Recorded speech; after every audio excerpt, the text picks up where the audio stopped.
First of all, I want to introduce Patti Hatch. Patti is a lawyer. She and I share an addiction to CNN. We are political junkies. Patti. Hello. Hello. Father Josh just asked me if I was nervous. And I said, of course. Coming behind Father Clark. Of course I'm nervous. What am I going to say? But I am going to speak to you. I've got prepared remarks, but I'm probably going to speak to you mostly from my heart. I am coming to you from a different perspective than Father Clark. I'm coming to you as a mom, as a black mom, as a mother of a black son. And I will tell you, last summer, I was terrified. I was frozen in fear from July 5th until today, because I can't always protect him. All I can do is tell him what to do. Last summer, when Alton Sterling died, the first thing that I did is I panicked. I'm not a person who likes to cook. But what did I do? I went to Albertsons. I got all the stuff my son likes to eat, because there would be no reason for him to make a food run, no reason for him to leave the house, no reason for me to be scared, no reason for me to be nervous. But what I did do, something I hadn't thought about, which probably wasn't very smart, neither me nor his father had ever sat down and talked to him and shared with him the rules of the road of what to do if the police pull you over, regardless of the Alton Sterling matter, regardless if you're black, and regardless if you're white. What do? So being the paranoid mom that I am, I put the list on the refrigerator. This is what you do. And we actually had that talk several times a day, and I got I know mom, I know mom, I know mom. But I was just so afraid that because of the climate that was going on in Baton Rouge, that an action by him could be misconstrued, or he wouldn't know, or he was naive, and then my son would be a statistic. Of course, I wouldn't be able to make it. He's my heart. He's the love of my life. Father Clark talked briefly about white privilege. Well, in my mind, and I think in my son's mind, he probably thought he was privileged. He grew up in private schools. We live in a nice neighborhood. I try to give him everything he wants. And I tried to sit down and tell him, if you are ever pulled over by the police, they aren't going to know that you went to one of the best schools in Baton Rouge. They aren't going to know this about you. They aren't going to know X, Y, and Z about you. When they see you, they are going to see a young black man. And so you have to handle yourself accordingly. Tyler, that's my son's name, if you get pulled over by the police, there was never any doubt in my mind that he would be respectful. I knew that. But do what the police tells you to do. Don't argue with him. I don't care if you were driving 40 and he says you were 75. Yes, officer. Yes, officer.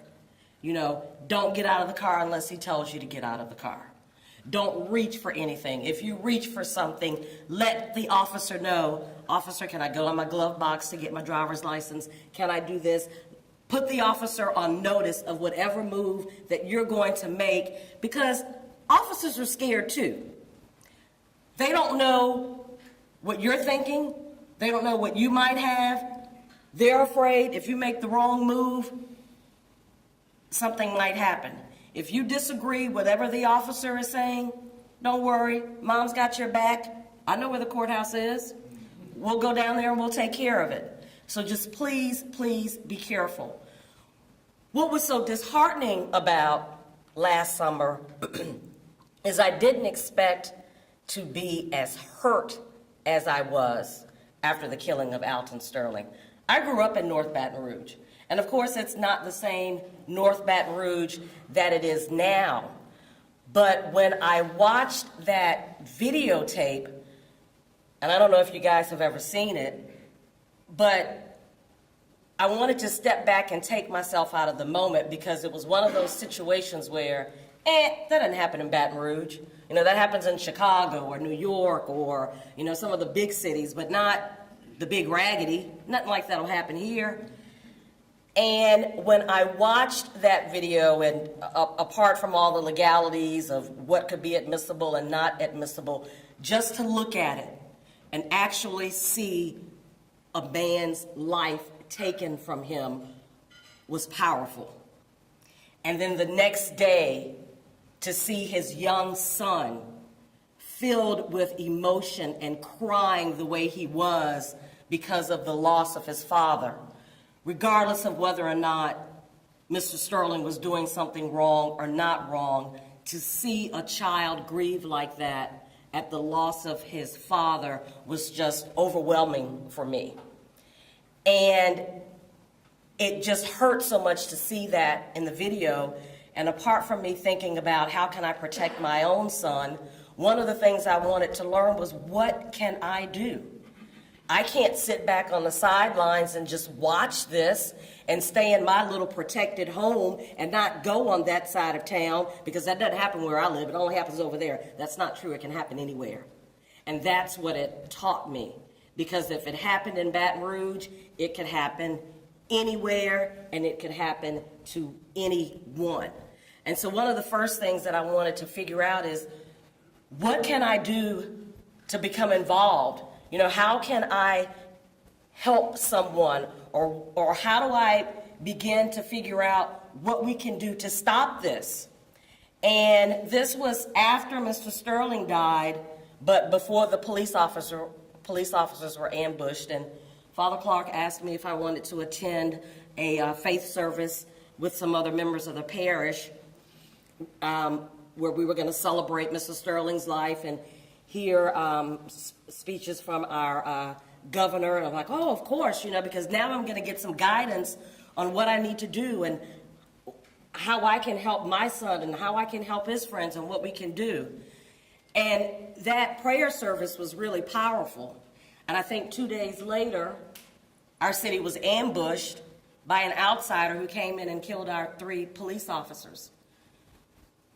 One of the things that was disheartening about that, and Father Clark touched on it, I kind of got angry. And I began to feel like I was the angry black woman. You know, at work, I looked at my coworkers in a different light. You know, and I was like, but this isn't me. But I was so angry because after Alton Sterling died, in my little workforce, or the people that I was around, I kind of felt like, that's the black man on the corner. And his life isn't worth that much. But oh my God, when those officers got killed, and it was a horrible thing. It was like the city felt so much compassion for those officers and their families, and very little compassion for Alton Sterling. And I'm like, but in God's eyes, those 4 lives were equal. God created all 4 of those individuals. So why does it seem like we have more compassion for the 3 officers as opposed to this little one black man? And I had to really do some soul searching so that I could come out of that and so I could understand different perspectives. And it made me realize that what I was feeling was the center of systemic racism. And I was hurt because I felt like my son, who was then 18 years old at the time, that he was having to experience things that I didn't feel that I experienced at 20 years old. I didn't feel any of that at 20 years old. I felt happy and go-lucky, and I didn't feel like the police were out to get me. But in this day and age, I felt like every day I had to emphasize to my son, I don't care where you come from or where you're going or what you're going to do, there are some in this community that are only going to see you on the outside. They are only going to see your black face and your hair that is all over the place, and they're not going to know anything about you, and they're going to judge you only on your appearance. So always handle yourself accordingly. One of the other reasons that last summer was so hurtful was that my son graduated from high school in May.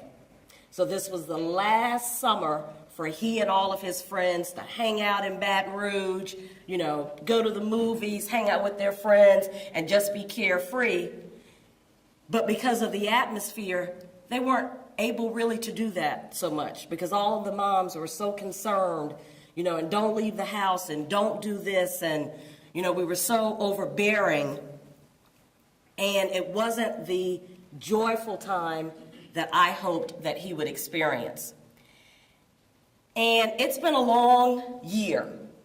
And when my son went off to school, I kind of took a deep breath because he wasn't in Baton Rouge, and I felt like now he was, you know, in a more sheltered area. He wouldn't really have to leave campus. And then the DOJ's decision came down right when school was being let out, and the only thing I could think of is, oh my God, the city's gonna erupt and my son is coming back to Baton Rouge. And thank God, probably for so many different reasons, that did not happen. But it was the panic and the fear began to re-emerge. And so I'm not gonna talk long because I know we've got some other speakers behind you, but I just wanted to let you guys know that from a perspective of a black mother, last summer was probably the worst summer of my life. And I'm so thankful to God, I'm thankful to Father Clark, thankful to my church parish community that we were all able to gather together and lean on one another and have each other for our guidance and strength to be able to move forward. And it did happen. You know, it was scary then. It's not scary anymore. Well,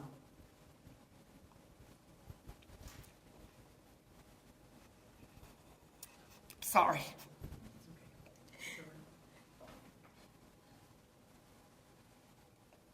But there were many nights that I would lay down and just ask God for protection and to just protect my son when he was that way. As a mother, whether or not you're white or black or whatever you are, you're always afraid when your son is not home.